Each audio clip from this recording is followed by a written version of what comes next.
Destinados a ser últimos. Perdimos más que un partido. Perú no dio respuesta en Quito y perdió 1-0 ante Ecuador. En la previa del encuentro se esperaba que Perú diera un buen papel como lo demostró en el empate ante Colombia, donde la selección jugó su mejor partido en la eliminatoria. Peña y los jugadores de banda fueron lo mejor del partido, pero no pudieron consolidar lo hecho en el Nacional. Por otro lado, Ecuador tenía la oportunidad perfecta para romper una larga racha sin poder vencer a Perú en un partido oficial.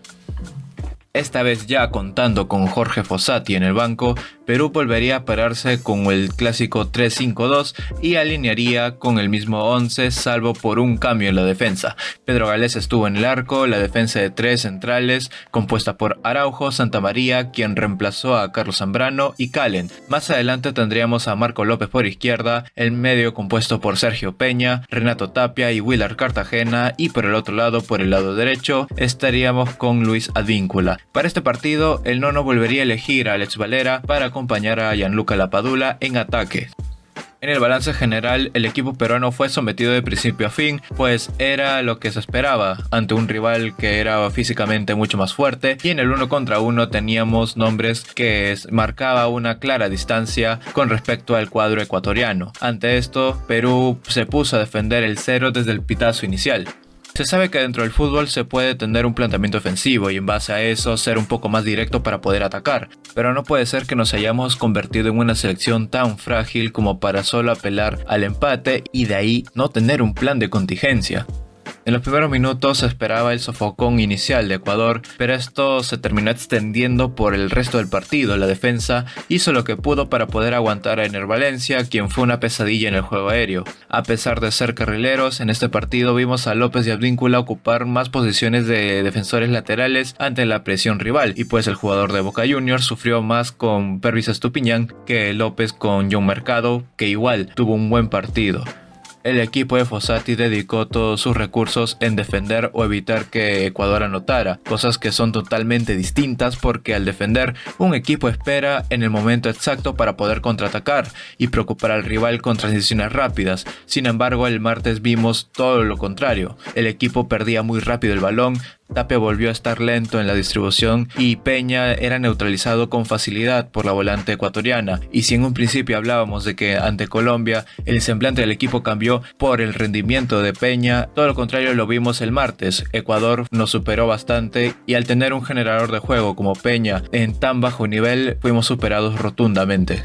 Por otro lado, Cartagena estaba en su papel, cortaba y friccionaba, pero tampoco era un jugador con las características para poder hacer algo. Esto hacía que la blanquirroja tenga que jugar largo hacia Valera y Lapadula. Este es otro punto, ya que ninguno pudo generar nada en el juego aéreo. Las pocas veces que participaron para generar fue precisamente aguantando, así Valera pudo entretener siquiera y encarar a Félix Torres, y por otro lado por lo menos nos permitía ganar metros, pero fueron retenidos con facilidad por Pacho e Hincapié, sobre todo ya Lapadula, que no tenía una precisión exacta de cómo estar parado dentro del juego. Es más, tanto fue la superioridad ecuatoriana que Hincapié, siendo el tercer central de esta selección, se sumaba como si fuera un lateral. Es por eso que en menos de 10 minutos Ecuador tuvo dos claras chances de gol que fueron salvadas por Pedro Galese. El equipo estaba tan metido que el remate lejano fue la única vía para la tricolor, además del juego aéreo.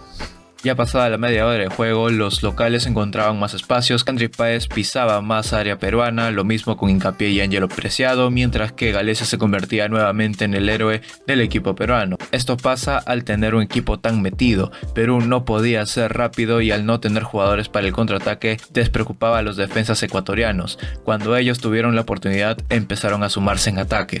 Ya en la segunda parte el equipo estaba sin piernas, se notaba que en los recorridos Ecuador era muy superior en las divididas sobre todo, y no quedaba otra más que aguantar el resultado a pesar de los ingresos de Zambrano en defensa, Sone y Archimbot. Me parece que con el ingreso de estos dos el equipo perdió intensidad y potencia. Es más, la primera llegada de Ecuador llegaba por el lado del jugador del Silkeborg. Sin embargo, el único plan que tenía Fossati para este partido se fue al tacho a los 54 minutos. El mediocampo dejó de cubrir las marcas, sobre todo Peña, que ya se encontraba sin respuesta física. Es por ello que el jugador del Malmo siempre perdió la referencia de Alan Franco, que no perdió tiempo y brindó un gran centro a la cabeza de Ener Valencia, quien le ganó la espalda a Araujo. Ante este tipo de escenarios, Jorge Fossati no tenía alternativas y eso se notaba desde la publicación de la convocatoria. Siempre nos preguntábamos qué haría el DT de la bicolor en este caso, pues parece que ni él lo sabía, pues Perú se vino abajo. Es aquí donde me traslado al partido jugado ya hace 4 años. En ese momento en el que el equipo la pasaba mal, también tenía que defender, pero al menos daba la sensación de que en algún momento se iba a contraatacar.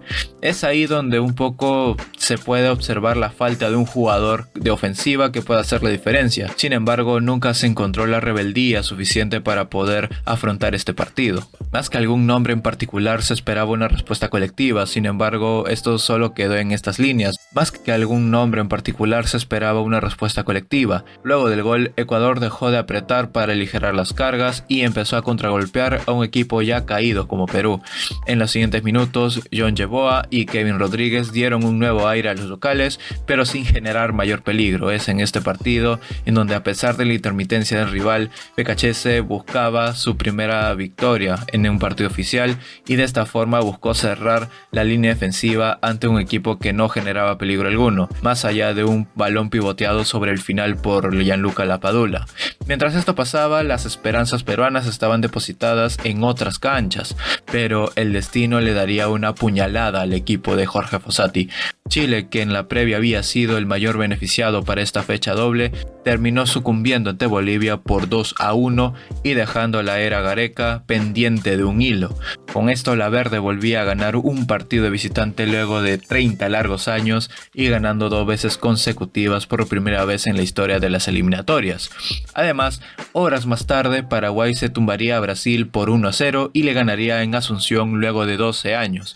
Con estos resultados impensados, la selección quedó a 6 puntos del repechaje, que cada vez se hace mucho más lejano. Y es que al tener una jornada llena de golpes históricos, duele ver que tu selección se ha vuelto incapaz de siquiera competir los partidos cuando hace unos años nosotros éramos los protagonistas de este tipo de juegos. Sin embargo, volvimos a ser esa selección que es pisoteada, sin ideas y que nos puede sorprender cuando juega de visita. Parece que atrás quedaron los golpes en Ecuador, el batacazo en Barranquilla, pero sobre todo dejar de pelear por siquiera un repechaje en una eliminatoria de 10 países que más de la mitad tiene un lugar asegurado en el Mundial. Y es que en octubre ya nos esperan los partidos de local ante Uruguay y también tener que visitar a Brasil, que si esta fecha doble parecía difícil, la que viene parece ser mucho más complicada. Y es que ya podríamos estar hablando de una temprana eliminación de la selección peruana en estas eliminatorias camino al Mundial del 2026. Pero dime tú, ¿qué es lo que opinas o qué opinión te deja este partido entre Ecuador y Perú? ¿Qué es lo que le faltó al equipo de Fossati para poder siquiera tentar el empate? Los estaré leyendo aquí en los comentarios. Suscríbanse y denle like a este video para que llegue a más personas. Eso fue todo, nos vemos, hasta la próxima.